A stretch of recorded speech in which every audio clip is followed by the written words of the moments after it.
hemos estado jalándole un poco a la pedagogía porque, como bien decía el oyente anterior, la mayoría de los colombianos no entienden, o sea, si les beneficia, si no les beneficia.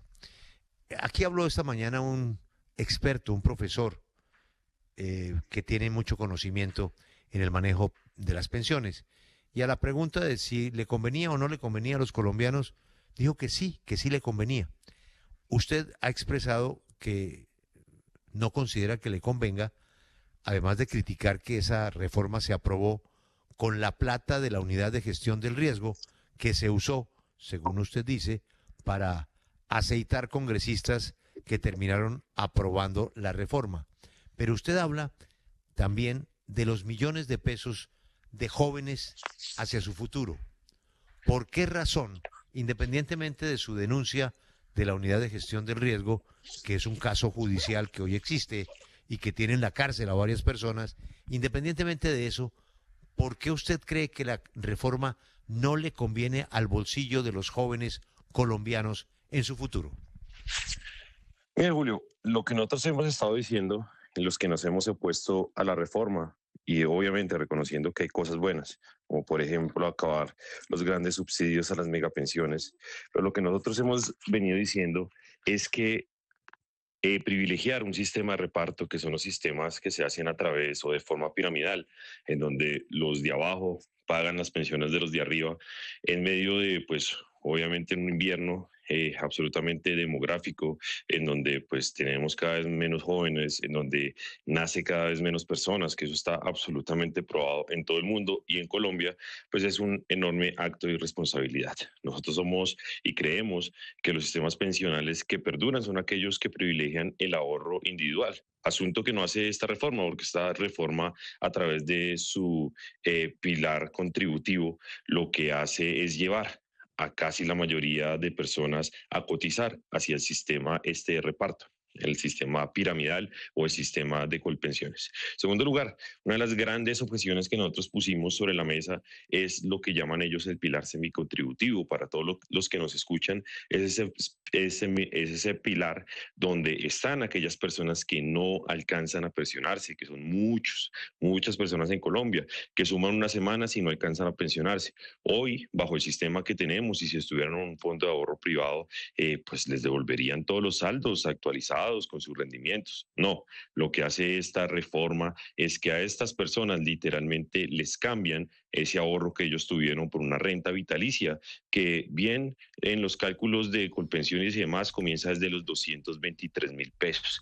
Yo creo que eso hay que llamar la Sí, atención, porque literalmente es que a usted le están quitando los ahorros. vale. Y es que es muy... Entonces, Y don bueno, Daniel, pero digamos eso sobre la mesa. usted ya dejó dos temas sobre la mesa que tienen que ver con Colpensiones. Por eso hemos invitado al senador Jaime Duzán, que fue no solamente el motor de esta reforma, sino fue quien rigió los destinos de Colpensiones. Senador Duzán, buenos días. Muy buenos días, Julio. ¿Cómo le va? ¿Cómo está? Pues yo sé que usted está celebrando porque usted pedaleó muchísimo para que esta reforma saliera adelante y ayer con la bendición en un 90% de la Corte Constitucional, pues yo sé que para usted es una alegría.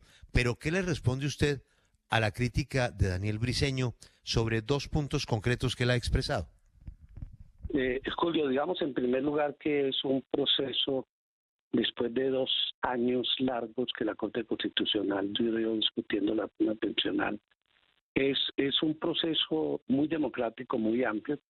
Después de 33 años de vigencia de la Ley 100 de 1993, lo que quiere decir es que hay una transformación real del sistema pensional colombiano que propuso el señor expresidente Petro desde su campaña a la presidencia en el plan de desarrollo y en el proyecto de ley que hoy es ley de la República y que ha sido declarado exequible, excepto un grupo de artículos que deben ser debatidos nuevamente en la plenaria de la Cámara de Representantes y que significa una oportunidad para que se discutan las proposiciones presentadas por un grupo pequeño de parlamentarios que presentaron proposiciones y no fueron discutidas sino negadas por parte de la plenaria de la Cámara de Representantes. Pero la columna vertebral de la reforma pensional colombiana, la ley 2381 ha sido declarada constitucional, el objeto de la ley, la estructura de la ley, los pilares, la universalidad de la ley, los principios fundamentales de la ley, los deberes del Estado, de las administradoras, de los afiliados a los fondos de pensiones, la naturaleza del sistema de recursos del sistema del proceso pensional, que son importantes en el país, las características de los pilares en general. Toda la reforma es una reforma muy importante y consideramos nosotros, en el periodo que estuvimos en Colpensiones, que deberíamos de trabajar para que la reforma, cuando fuera declarada exequible, estuviera preparada Colpensiones.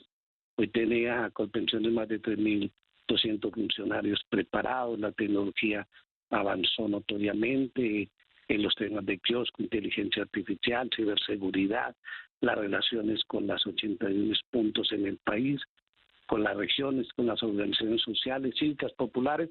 En general, esta reforma está bien explicada en todo el territorio nacional y, repito, es un acto realmente importantísimo de la Corte Constitucional, después de haberlo debatido durante tanto tiempo, 3, 4 ocasiones, declarada inexequible la primera vez una proposición del entonces magistrado Ibáñez, posteriormente regresado en 2 ocasiones a la Cámara de Representantes, nombrar con jueces, declarar a algunos magistrados que se apartaron, etcétera. Hoy realmente es una noticia muy importante para todo el territorio nacional y que cobija a todos los sectores de opinión. Habrá una sola entidad que en adelante pagará pensiones en Colombia, hará un solo régimen pensional en el país.